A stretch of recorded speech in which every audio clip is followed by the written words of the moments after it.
This morning, we had the most amazing coffee and connection call here in Teachers Need Teachers. Thank you to Cindy and Andrea for showing up and chatting. Oh my gosh, we went to so many beautiful places. It was so nice to connect with you both. But this morning, I told them that I'm an author and Burn Bright Not Out is turning 1 year old tomorrow. I'm really excited.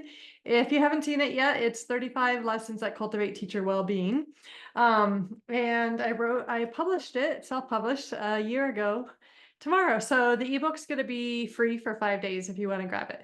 But anyway, Andrea asked me this question. What inspired you to begin? And it was such a good question. And I loved my response, and I loved the way they connected with my response, and they got to know me a little bit more. So I thought I would answer the same question for you. So this was hard for me to write and get out into the world, but I'm so grateful I did it. It was a completely transformational process. I am a different person than I was before I wrote it. It absolutely transformed me. But to make a long story short, I was living in Brussels, Belgium. Basically, the book was born in the forest.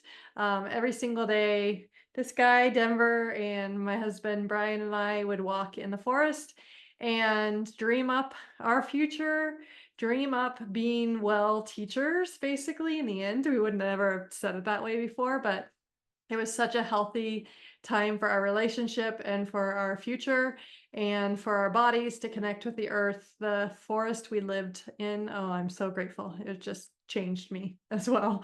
But anyway, so we decided we were going to be moving home in probably the next year, and after living abroad for 10 years. And I had been an instructional coach for 8 years of the 23 years I'd taught at that point, 22, I guess. And I knew I was going to be a fifth grade teacher that last year before moving home. And so I thought I wanted to do something different. And my path ended up being writing a book. And so I happened to see, I believe in serendipity. It was serendipitous that my friend Azul, he was an instructional coach with me in Shanghai. He now runs a company called Authors Who Lead, and he's a book coach.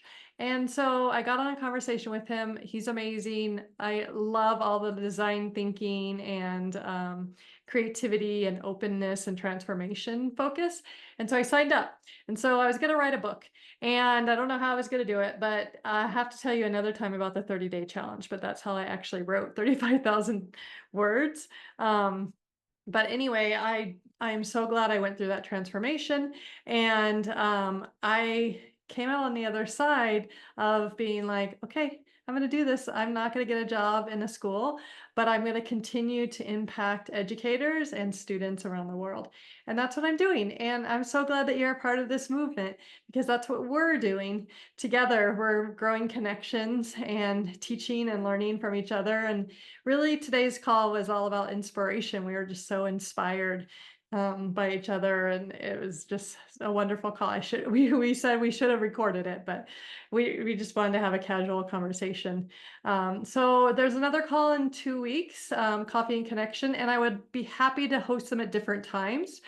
Let me know the times that work for you if you're interested, and we can get something set up, because I just would love to meet all of you in person. So I'm babbling now, but thanks so much for watching and being here. And tell your friends, like-minded educators, that you think would be a good fit for Teachers Need Teachers. Getting the first 100 people is the hardest part. The algorithm and numbers just don't work with you very well when you're real little. So bring your friends, really appreciate it, and just want to connect with more people and connect you to more amazing educators impacting the world. Thank you for all you do. Ciao.